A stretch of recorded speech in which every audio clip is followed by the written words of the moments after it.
I'm going to go through some of the original content that I had prepared and give you guys an overview on Amazon product reviews and best practices. And so this is going to be relevant regardless of where you are in the process, regardless of what's currently happening. All of these are going to be very, very helpful moving forward, especially to regain traction in the coming months. So my name is Shannon. I run Marketplace Seller Courses. Got a Twitter and email account there. You can also find me on LinkedIn or on the website at marketplacesellercourses.com if you have any follow-up questions after the presentation. I want to talk briefly about recent updates to Amazon reviews and ratings.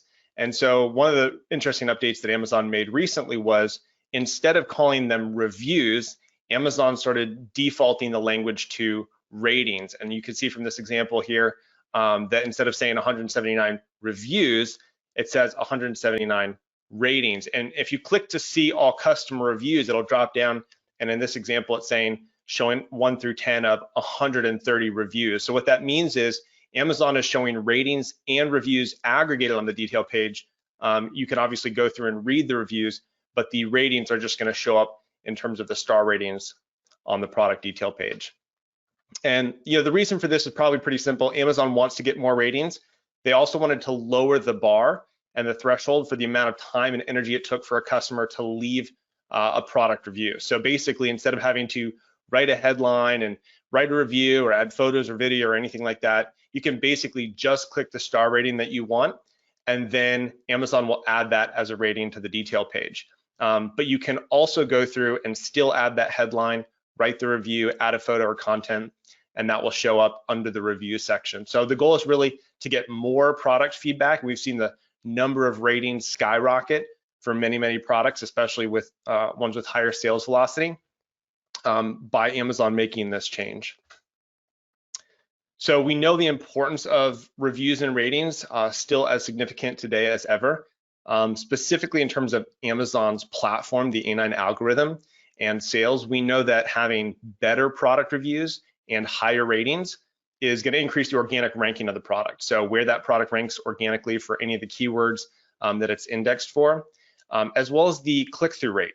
So if a customer discovers a product organically, or if you have a sponsored product listing, the click-through rate from a customer seeing your product in the search result page is going to be higher based on seeing those reviews and the number of ratings and reviews that are attached to your product. From the social proof side, obviously, ratings and reviews are so important for customers to see what other people think of your product. And so, again, if you've got two products that can be the exact same in terms of product features, the title, images, but the product that has more reviews, higher ratings, is going to sell more because customers have a higher level of trust in those ratings. So let's talk about how you can get better and more product reviews and ratings moving forward. One of the tools that we use is called Feedback 5 by Ecom Engine. And it's a great way to automate this process. So instead of manually sending them out or doing email templates within the Seller Central platform, you can automate this and set up tons of rules to have these emails go out to customers. You can set the time of delivery. You can have different customized emails for different products or different ASINs. And the first thing that you need to focus on to get more ratings and more product reviews is to increase the open rate of those emails. So we know that Amazon allows customers to opt out if they don't want to receive emails at all. But for those who do receive them, we want to increase the open rate. And the three main ways to do that, the three things to focus on, is the day or days of the week that that email sends, the time of day, and the subject line. So that more than anything else. And you can start by looking at some average best practices in terms of sending emails, but it's really going to be specific to your customer base. And the nice thing with Feedback 5 is you can A/B test a couple different ways, but see what days of the week get the best open rate. So maybe during the week, Monday through Friday, maybe Tuesday through Thursday, or in some cases the weekend. And then just test time of day. Do people open your emails more in the morning, more in the evening, when they're checking their emails when they come home? And then, of course, subject line. So we've got some examples of some of our best open rate subject lines on the right. Again, Feedback 5 allows you to add emojis, which is just another way to incentivize people visually to sort of notice your email and have it stand out. These email subject lines typically will get us between a 25 or 26 to 28% open rate. And we like to send, one of the times that I've found works best generally is like at 11 a.m. So you can test that out and see what works best. So the first goal is to increase the open rate. And then once you get them to open email, we're going to talk about how you get them to engage. So the first thing that we recommend with the email itself is to brand it. So this is an example of an email, one of our current clients, Pure Country Weavers. We've added their logo at the top. We've even branded the email throughout by adding their logo colors to the email and putting some things in bold. And they chose to go with a humorous email and just make it a little lighthearted. You know, Amazon Feedback 5 has some great templates that you can start with. But we really recommend customizing them to give it your own flavor, your own tone as a brand, and use the language that you would use to converse with your customers, whether it's on social media or the packaging. But this is definitely going to increase engagement rate to personalize it, make it your own. And with this email, they actually get such a good response from it.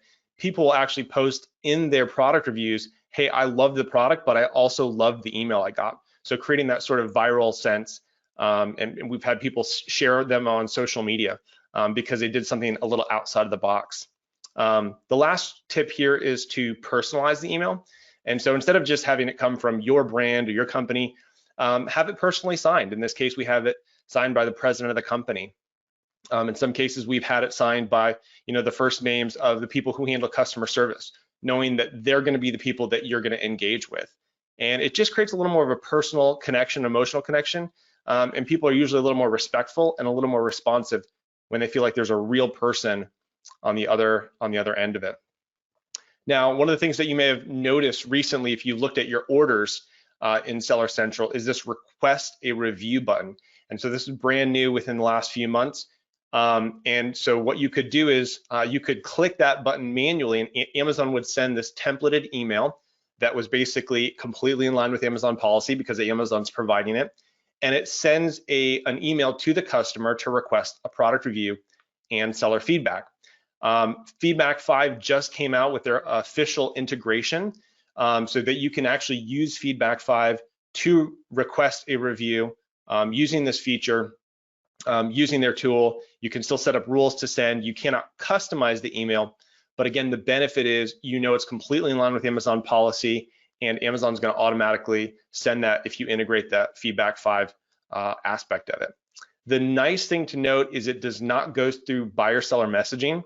So we know Amazon's been restricting buyer-seller messaging for a variety of things, some that were part of their policy and some that even weren't part of their policy. But these messages, the request review, does not go through buyer-seller messaging. So even if you've been restricted from buyer-seller messaging, you can still use this request a review feature to send emails to request product reviews and seller feedback. The other thing that I want to mention is product inserts and scannable QR codes. Again, we know that there's a certain amount of people who opt out of those emails, but with a product insert, you get 100% open rate. Like everybody who opens your product, they're going to see the product insert, and there's no opt out. Nobody's going to opt out of receiving the product insert because it comes with the product. But if you can create a really cool, visually engaging insert that's also valuable and adds value and is helpful for the customer, you're going to be able to increase engagement with customers. And the really cool thing is Amazon's app has a scannable QR code reader. And so if you click the camera button on the Amazon app, it can actually scan QR codes that go to links within the Amazon platform. And so you can actually send people to be able to go to a product review page, to seller feedback, even Amazon, if they want to ask a question to the customer, contact us. And the last thing that you can do is if you've got a video of your product that you've added to Amazon, you can actually send them to link to watch that video on Amazon. So maybe it's an unboxing or how to assemble. That's a great sort of value add for customers. And we can see that over the last couple of years, the use of the Amazon app has just increased, and especially during the holiday peak season, more and more people are shopping on mobile. And I think we're going to see the numbers of people who use the app to purchase on Amazon is going to increase, making these scannable QR codes more and more valuable as time goes on. So two sort of big picture strategies in terms of this. One is responding to product reviews, really builds credibility with the Amazon customers. So there was a Retail Wire article out that came out last year. It was something like 40% of customers are more likely to shop or buy from a retailer when they actually respond to all of the product reviews. So this could look like, if you're on Amazon, a lot of people like to see the product reviews come in, but they don't actually comment on them. So if somebody leaves a positive product review, have your customer service person go on and just say, hey, thanks so much for, that awesome review. We appreciate your feedback. The idea is here that you're customizing those. It's not a generic template that you're just copying and pasting for everyone, because people are going to see that get repeated. Especially people leave a negative product review. I know my wife, when she's shopping on Amazon, she only reads the negative product reviews. Like, she'll scan through and say, like, what's wrong with the product?